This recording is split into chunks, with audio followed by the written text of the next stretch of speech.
ಸುಕನ್ಯಾ ಸಮೃದ್ಧಿ ಯೋಜನೆ ಈ ಯೋಜನೆಗೆ ಕೇಂದ್ರ ಸರ್ಕಾರ ಮಹತ್ತರ ಗುಡ್ ನ್ಯೂಸ್ ಒಂದನ್ನ ನೀಡಿದೆ. ಹೆಣ್ಣು ಮಕ್ಕಳ ಭವಿಷ್ಯ ಅಂದ್ರೆ ಮದುವೆ ಅಥವಾ ಉನ್ನತ ವಿದ್ಯಾಭ್ಯಾಸಕ್ಕೆ ಆಗುವಂತಹ ಖರ್ಚುಗಳಿಗೆ ಅನುಕೂಲವಾಗಲೆಂದು ಕೇಂದ್ರ ಸರ್ಕಾರ ಈ ಯೋಜನೆಯನ್ನ ಜಾರಿ ಮಾಡಿದೆ. ಈ ಯೋಜನೆಯಲ್ಲಿ 250ರಿಂದ 1.5 ಲಕ್ಷದವರೆಗೂ ಇನ್ವೆಸ್ಟ್ ಮಾಡಬಹುದಾಗಿದೆ. ಸದ್ಯಕ್ಕೆ ಪೋಸ್ಟ್ ಆಫೀಸ್ನಲ್ಲಿ ಅತಿ ಹೆಚ್ಚು ಬಡ್ಡಿ ದರ ಸಿಗುವಂತಹ ಯೋಜನೆ ಇದೊಂದೇ ಇರೋದು.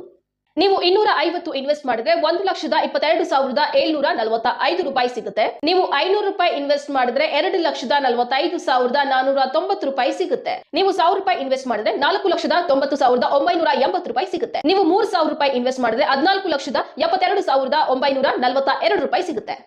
ಒಂದು ವೇಳೆ ನೀವು 5,000 ರೂಪಾಯಿ ಇನ್ವೆಸ್ಟ್ ಮಾಡಿದ್ರೆ 24,54,904 ರೂಪಾಯಿ ನಿಮಗೆ ಸಿಗುತ್ತೆ. ಇದರಲ್ಲಿ 15 ವರ್ಷದವರೆಗೂ ನೀವು ಪಾವತಿ ಮಾಡಬೇಕಾಗುತ್ತೆ. ಸುಕನ್ಯಾ ಸಮೃದ್ಧಿ ಯೋಜನೆಯಲ್ಲಿ ಇಷ್ಟು ದಿನ 8% ಬಡ್ಡಿ ದರದಲ್ಲಿ ನಮಗೆ ಸಿಗ್ತಾ ಇತ್ತು. ಆದ್ರೆ ಈಗ 8